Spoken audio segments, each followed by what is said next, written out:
आइरोली कटाइनाका freeway project के और एक अपडेट में आप सभी का स्वागत है। अप्रोक्स 2018 में शुरू की गई ये प्रोजेक्ट आज तक कंप्लीट नहीं हो पाया है। हाँ, ये अलग बात है कि अभी सिर्फ फेज 1 और 2 पर ही काम जारी है। रही बात फेज 3 की, तो अभी तक एज सच कोई भी मेजर डेवलपमेंट देखने को नहीं मिला। खैर, इस वीडियो में हम इस पूरे प्रोजेक्ट की करंट प्रोग्रेस को देखने वाले हैं और देखेंगे कि कितना काम हुआ है या फिर कितना काम अभी भी बाकी है, और साथ ही साथ इस प्रोजेक्ट की इंपॉर्टेंस को भी समझेंगे। लेकिन वीडियो में आगे बढ़ने से पहले अगर हमारी वीडियो से आपको कुछ भी वैल्यू मिलती है तो चैनल को सब्सक्राइब जरूर कीजिएगा। इससे हमें काफी हेल्प होती है आप तक ऐसी और डेवलपमेंट रिलेटेड वीडियोस को पहुंचाने में। ये लगभग 13 किलोमीटर लंबी एक प्रोजेक्ट है जहां पर आपको 6 लेन के हाईवे देखने को मिलेगा, जिसे 3 फेजेस में निर्माण किया जा रहा है, जो कटाइनाका से शुरू होकर पारसिक हिल के थ्रू एग्जिस्टिंग आइरोली ब्रिज पर जाकर कनेक्ट होती है। अभी इस प्रोजेक्ट के इंपॉर्टेंस के बारे में बात करें, इस रीजन में बसे लोगों को जहां पर मुंबई जाने के लिए पारसिक हिल के सराउंडिंग से घूमकर जाना पड़ता है, वो अभी डायरेक्टली पहुंच जाएंगे। और उसी केस में इस प्रोजेक्ट की सबसे इंपॉर्टेंट हिस्सा है ये टनल, जो करीब 1.7 किलोमीटर लंबी है।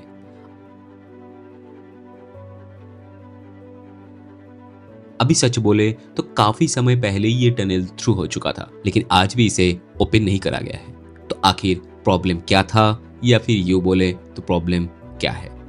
पहला टनल क्रॉस करने के बाद आगे आती है लगभग 2.8 किलोमीटर का ये फ्लाईओवर, जहां पर काफी काम बाकी था। लेकिन अच्छी बात यह है कि अभी ये फ्लाईओवर पूरी तरह से बन चुका है।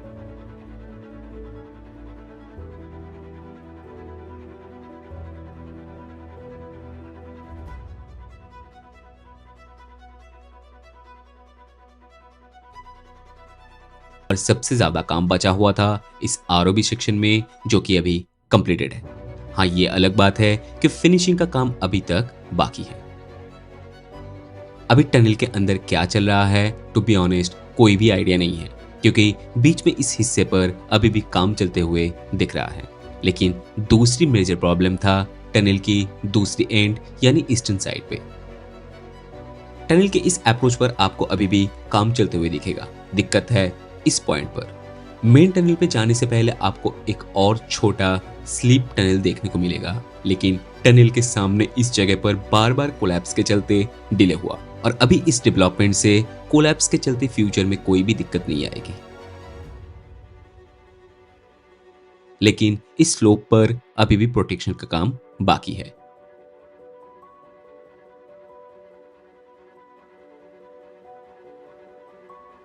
और आगे कटाइनाका की तरफ बढ़े तो NH 48 के ऊपर ये फ्लाईओवर तो कब से बनकर तैयार है।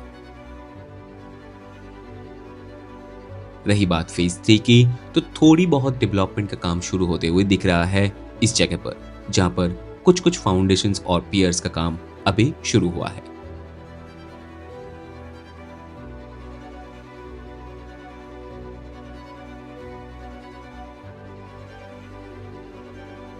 और फर्दर देखकर लग रहा है कि आगे की डेवलपमेंट को एग्जीक्यूट करना इतना भी आसान नहीं होने वाला है।